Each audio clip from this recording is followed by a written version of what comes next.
So it starts with writing, as always.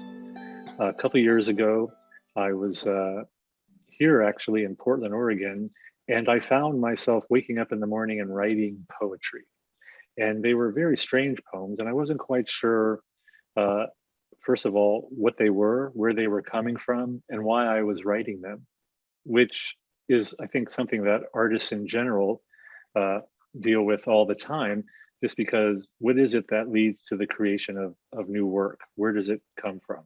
So, and especially for me, since I'm not generally writing poetry, I don't think of myself as like someone who publishes poetry books, for example. I published one long narrative poem called 29 Inches, which was written with line breaks and remixed. The book, which you're probably familiar with, published with the University of Minnesota Press, also is written with poetic line breaks, but I don't think of it as kind of like poetry, even free verse.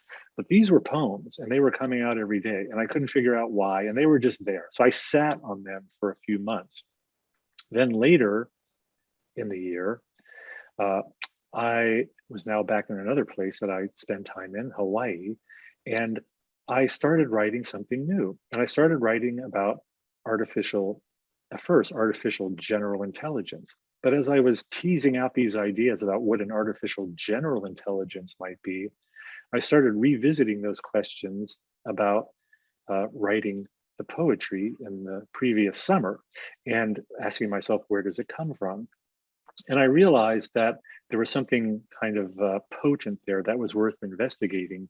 And in writing about artificial general intelligence, I transformed it into artificial creative intelligence and started asking myself, what does it mean to be an artificial creative intelligence?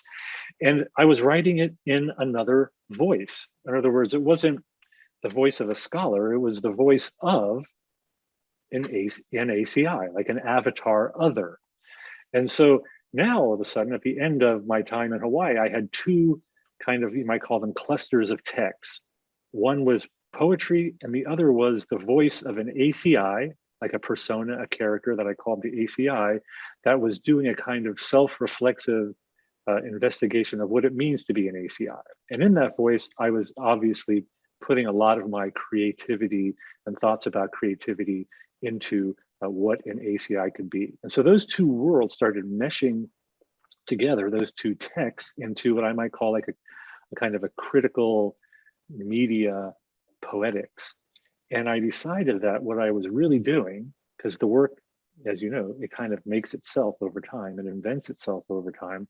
What I was doing was that I was creating a larger project about a future form or a speculative form of AI that I'm envisioning as an artificial creative intelligence that investigates its own ability to psychically and automatically generate new forms of art that automates the creative process.